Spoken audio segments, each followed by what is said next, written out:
Pure le carrozzine e i bambini che piangono lo mandano abbastanza in paranoia.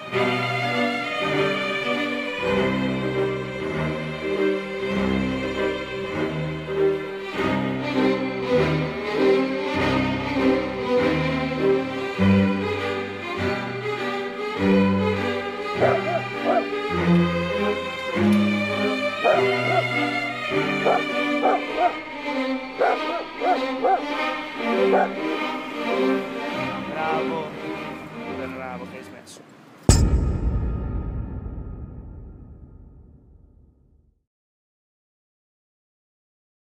Tutto sta nel portarlo in situazioni dove lui possa gestire gli stimoli, quindi a degli orari non affollati, per dire non portatelo in giro agli orari di punta dove ci sono un sacco di persone, abituateli gradualmente alle situazioni, o meglio riabituateli. Finché la sua coda è dritta così sulla schiena vuol dire che lui è comunque allerta, non è rilassato. Quando la coda invece è troppo dritta tra le gambe, invece se la sta facendo sotto, e quindi poi ha tipo gli scatti all'indietro quando vede le carrozzine con i bambini che piangono, oppure quando la gente apre gli ombrelli, o soprattutto quando la gente lo guarda negli occhi dicendo che bello, lui si incazza da morire e inizia a baiare.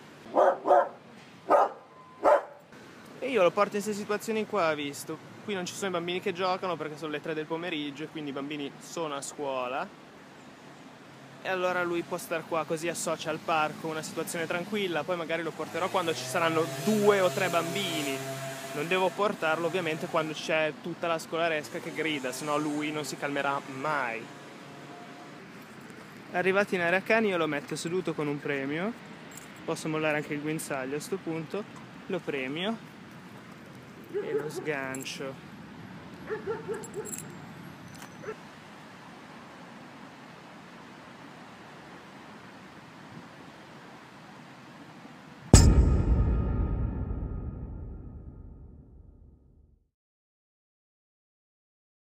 Oggi abbiamo aumentato un po' 2 difficoltà. La prima, un'arma a mio favore, è il fatto che ho portato i miei cani così da poter dare un esempio di più o meno come bisognerebbe comportarsi. L'altra difficoltà, che è più importante, è che oggi lo porteremo in giro per dei viali affollati con traffico, mezzi di trasporto pubblici, e proveremo a fermare delle persone a vedere di fargli passare un po' questo timore che ha verso gli sconosciuti.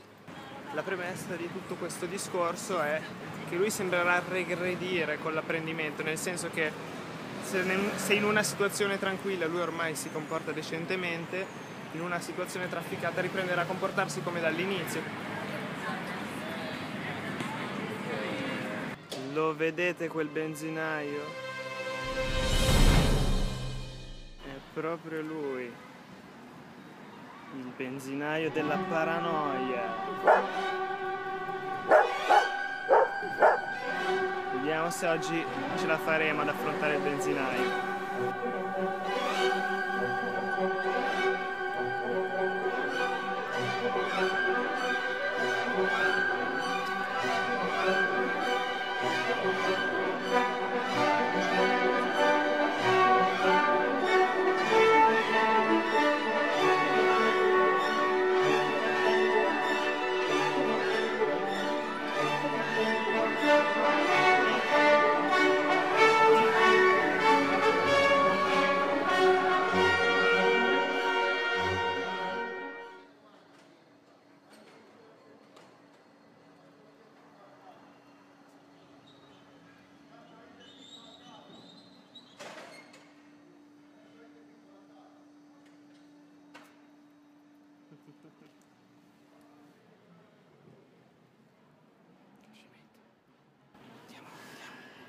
C'è solo un orecchio.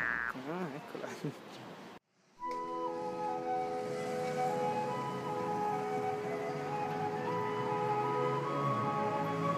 Prima di buttarmi nel viale trafficato, devo tranquillizzarlo un po' prima. Se no ha visto. Splash lo guarda come dire, ma che cos'è? Guardi, se vuole fermarsi qua un secondo, perché lo sto abituando, perché lui abbaia alle persone. Se sta fermo qua un secondo, lui non le fa niente perché è ficcone. Basta che non lo guarda negli occhi e poi lui si abitua e...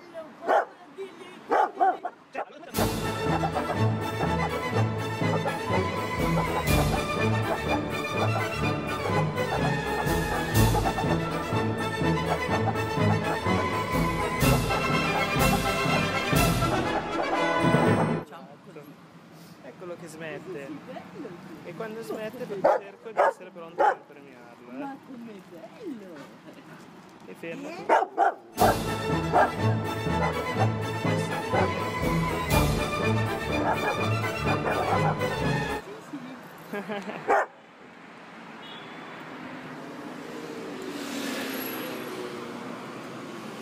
Stai zitto.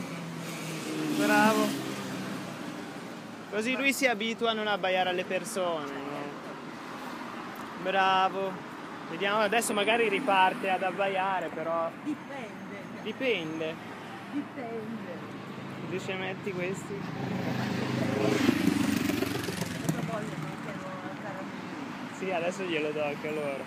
Che a me è che lui è stato bravo, zitto, zitto.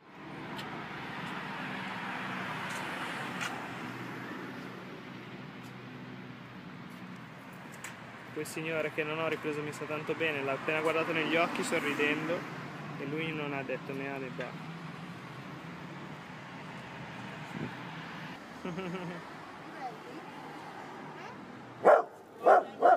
No, nessun problema, lui è un po' diffida dei passeggini. Quando non abbaiano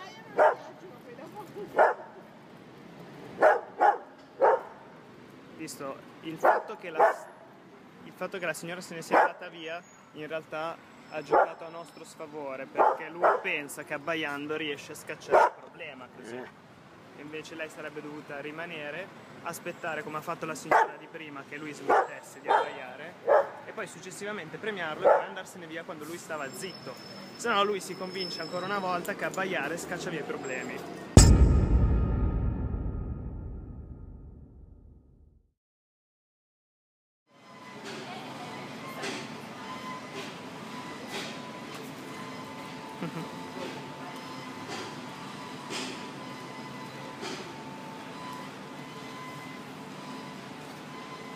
Bravo Prince. Bravo Prince.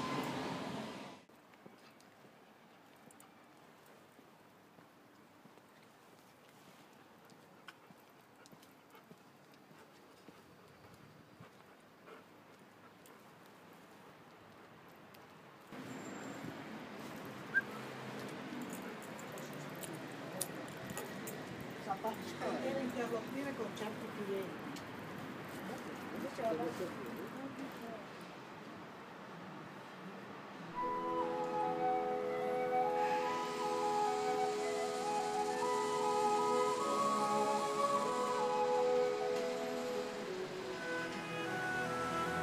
Oggi siamo tornati in corsa 22 marzo, vediamo come se la cava oggi.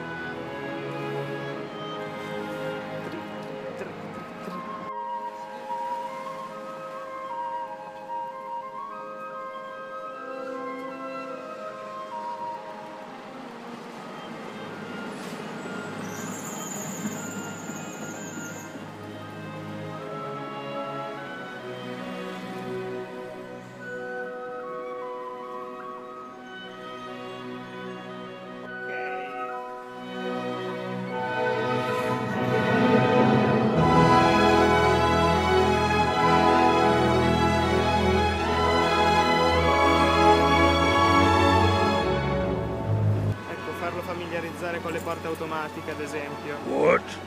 Che sono cose strane per lui. Eh sì, tu sei sempre tu, però è sulla via della guarigione.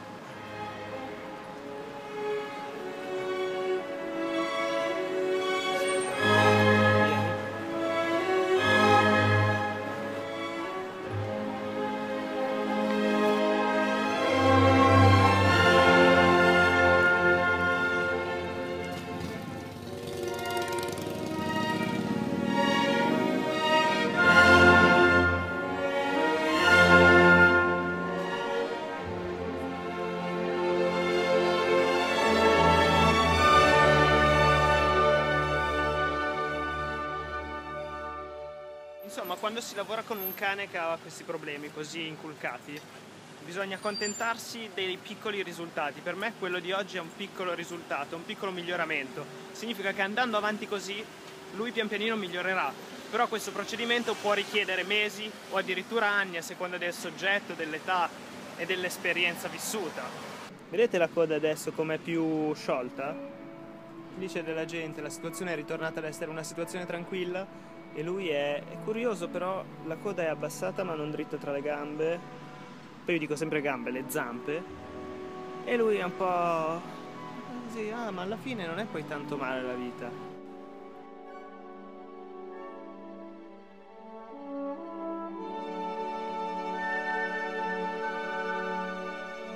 Qui siamo sotto casa sua dove lui dava il peggio. Vediamo cosa farà oggi. Se lo vedete così è semplicemente che è un po' stanco, che siamo in giro da un'ora e mezza a far robe. È stata una giornata stancante per lui. Per ora non c'è tanta gente, ma là in fondo qualcuno c'è, ma lui non gliene frega niente, lui è qua con noi, è attento a noi e non sta tentando di difendere il territorio come faceva le altre volte.